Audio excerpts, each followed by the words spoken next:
Hello world, Shelly here, and today I've got for you another Friday foundation fix, where you can get your fix of foundation reviews in between foundation fests. And today I'm going to check out a foundation that I cannot believe that I have not reviewed on my channel, and that is the Smashbox Studio Skin 15-Hour Hydrating Foundation. And the reason I can't believe that I haven't reviewed it is I've had this foundation forever. I actually have 2 shades of it. That's how long and how much I like it, and I've never actually reviewed it, so I'm kind of curious how it will stand up category by category against all the other foundations that I have reviewed on the channel, so that's what we're going to do today. So I already know that I do like this foundation, but how well do I like it? Let's find out. So this foundation retails for $42. You get 1 fluid ounce of product in a pump style dispenser for your 42 bucks. It comes in 22 different shades, and on Ulta's website they are all very nicely described. So I've got 2 different shades of this. I've got 2.1, which is described as a light neutral beige. I originally got this in the summertime, and I also have 1.0, which is ivory, and honestly, 2.1 is a little too dark for me even in the summertime, but this makes a perfect mixer for foundations that are too light for me, so I use it especially with a combo I really love is the It Cosmetics CC Plus cream with this, because their fair shade is just a little too light for me and their light is a little too dark, but mixing it with this, the fair with this, works perfectly. But this is the shade that I tend to gravitate toward, the 1.0 Ivory. Now this 1.0 Ivory is the second lightest shade that they've got, so they do have one shade lighter than this, so if you are more pale than I am, you might have some luck here. The foundation has over 1,600 reviews on Ulta's website and earns a 4.3 rating out of 5 stars, which is pretty doggone good. Let's take a look at some of their claims. Smashbox consulted global makeup artists around the world to ensure that their shade range works for all skin tones. They're the only beauty brand with a lightning lab called Flashbox, where they test and perfect color consistency across all 22 shades in any light. Try it with their waterproof concealer, blah, blah, blah. Medium to full, buildable coverage with a natural matte finish, blurs imperfections with light diffusing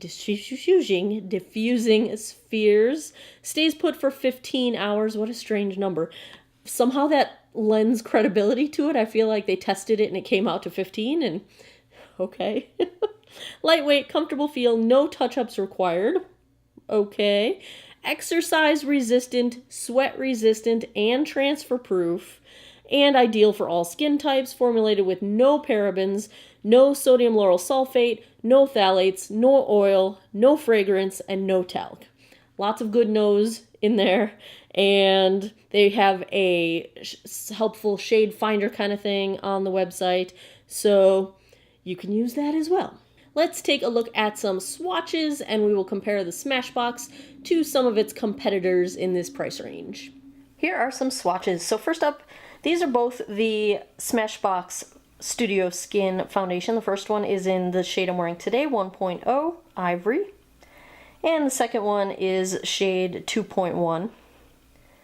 Third up, we have the Estee Lauder Double Wear in 1C1 Cool Bone. This is the original Double Wear and very similar shade match to Smashbox in 1.0. Fourth, we've got the Too Faced Born This Way in Snow. And last up is the Kat Von D Lock-It Foundation in Light 44 Cool. Alright, so I have already cleansed and moisturized and sunscreened my face. I primed today with the Benefit Professional Primer, which I have the full size of. This sample just happened to be sitting in front of me and I haven't used it in a while, and it is one of my favorites, so that is how I primed my skin this fine day.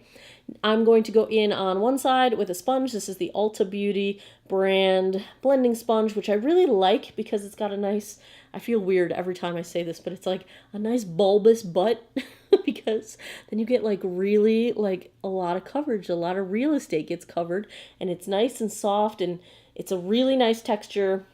Cat hair. On the other side, I'm going to use a brush, and today, because the video I just watched from Rebecca's channel, Frugalista Blog, she used her Clarisonic brush, and I have not used mine in a review in forever. So today I'm going to use that. So for those of you that have the Clarisonic or are interested in it, we will see how this foundation performs with it. I will just go back and forth between regular brushes and the Clarisonic brush every so often to hopefully cover all the bases and make everyone happy at some point in time. So, where's my palette? I'm going to start out with 2 pumps. That's my usual. Not much dripping, you know, it's like that medium sort of formula in terms of the thickness. It's not super runny, but you know, it's not super thick either. Let's start with the brush. I think the finish with the brush looks nice. I would say we're getting medium coverage right out of the gate with 1 layer with the brush. It is evening out redness pretty well. I do have my friend Stan, little blemish in the middle of my nose, in between my eyes, but overall I think I can just barely see some freckles popping through, so I'd call this a nice medium coverage. This is a matte finish, but it's not flat at all. I do feel like it's got a little bit of sort of radiance to it. Let's see how the sponge works out. Definitely lighter coverage with the sponge. I can still see all of my freckles. I do think it's a nice finish, and I think you could go either way in terms of if you're looking for something, you know, lighter, but I would say we are not at medium with the sponge. We are definitely still at light coverage with the sponge. I'm going to go in with a little more. We'll see if this is buildable, and I think I'm going to use the brush because I like how it looks. Let's do 1 more pump here.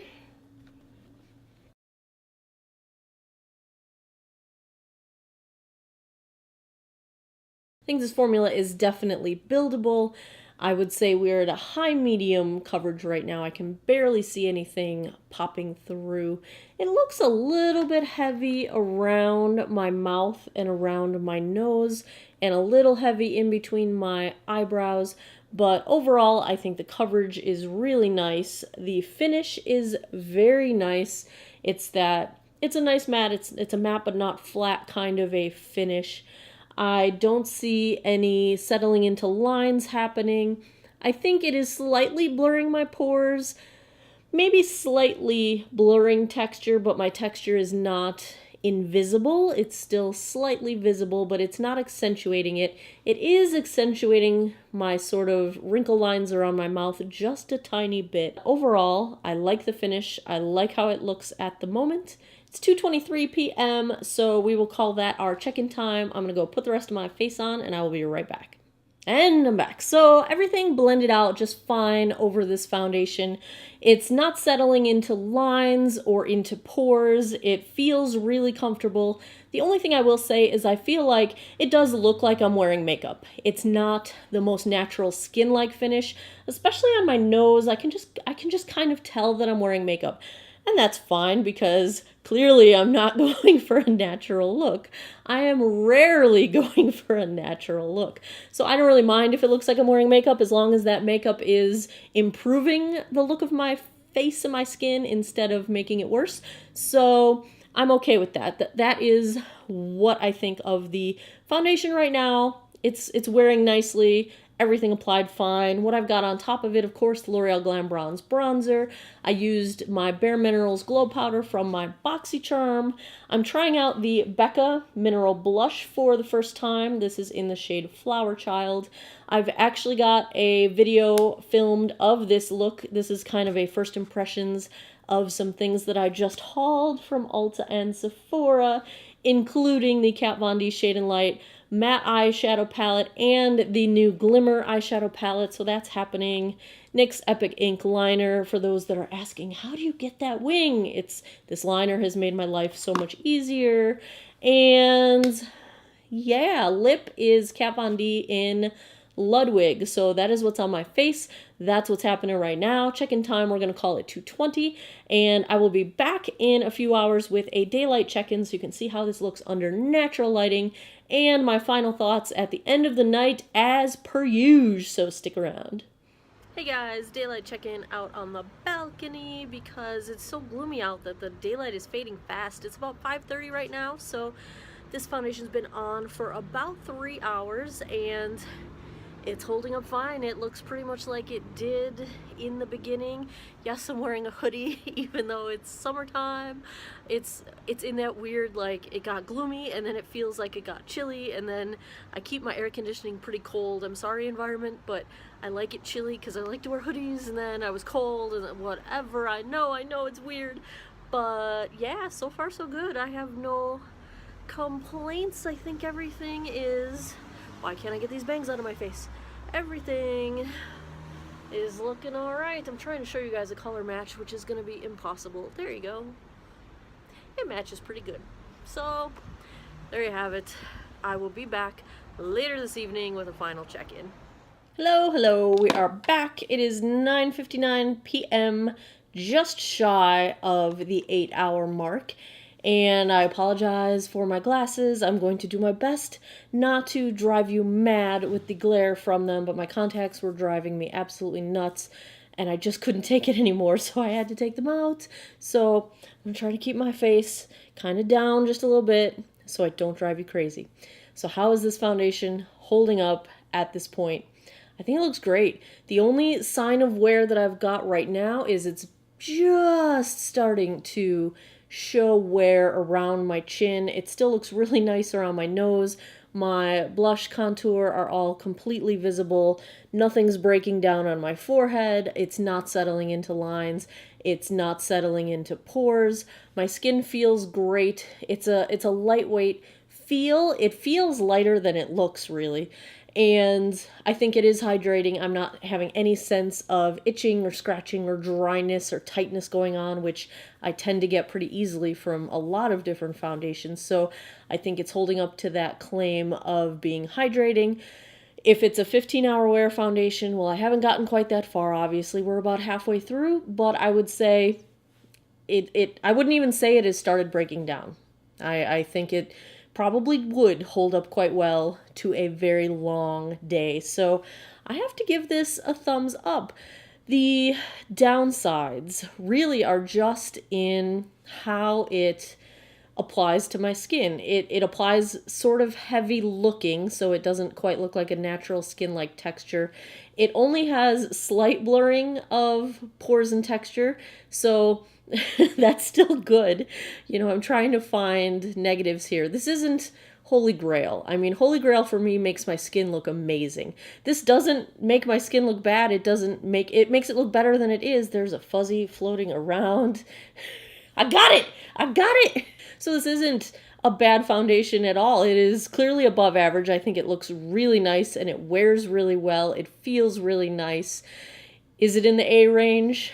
No, it doesn't knock my socks off, but I'm going to give it a solid B+ because it's really close. If it just did a little better job of blurring pores and texture, it would be right up there because it wears great, it feels great, it does slightly improve the look of my skin, and that impresses me. That's good. So it is, we're going B+.